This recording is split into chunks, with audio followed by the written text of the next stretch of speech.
কোচবিহারে প্রতিবেশীকে বাবা দেখিয়ে ভোটার কার্ড দিনহাটায় অনুপ্রবেশের অভিযোগে গ্রেফতার জেলা শাসকের কাছে 2.5 মাস আগে অভিযোগ পঞ্চায়েত সদস্যের স্বামী এবং প্রতিবেশীর অভিযোগ গ্রেফতার কোচবিহারের সাহেবগঞ্জ থানার পুলিশের অনুপ্রবেশকারী গ্রেফতারের রাজনৈতিক তরজা তুঙ্গে। 2023 সালে আমি পদ্ধতি মেশন ছিলাম দল পক্ষ থেকে, তখন থেকে পানির সাথে আমার ঝামেলা চলছে।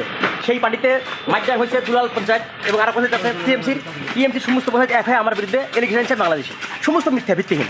কারণ ওরা পুলিশকে টাকা দেয়, সাইবর সারা ওদেরকে টাকা দেয় মাসে 2 লাখ করে, ওরা ফেন্সিল ব্যবসা করে, বাজার ব্যবসা করে। এখানে চক্রান্ত সব ঠিক আছে। দুলাল পঞ্চায়েত টিএমসির 3-4টে পঞ্চায়েত মিলে আমাকে ফাঁসানো হচ্ছে। আপনি বাংলাদেশি বাসিন্দা বলে সব মিথ্যা কথা, সব মিথ্যা কথা, এটা সব ফাঁসানো। কারণ আমি এখানে আমার ছেলে আছে, আমি এখানে ব্যবসা বাণিজ্য করি। এখানে আমাকে টিএমসির পঞ্চায়েত 3-4টে মিলে ওরা গাজার ব্যবসা করে, ফেন্সিল ব্যবসা করে, ওরা আইসি ওদের সাথে টাকা দেয়। সেই টাকা খেয়ে আজকে আমার এই অবস্থা, আজকে আমার জীবন বিপন্ন। আমাকে আইসি ধমকি দিয়েছে ওদিশা। আমাদের দল করতো না, আর বাংলাদেশের লোক এখানে আছে আমাদের দল করেও না, বরঞ্চ করলে বিজেপিই করে, বিজেপির দল করে। আমি ওকে চিনিও না, জানিও না, এই তোমাদের কাছে শুনলাম ও আমাদের দলের লোক না। আর পুলিশের কাজ করে, কে কোথার থেকে আছে, পুলিশের কাজ করে, এখানে আমাদের কিছু বলার নেই।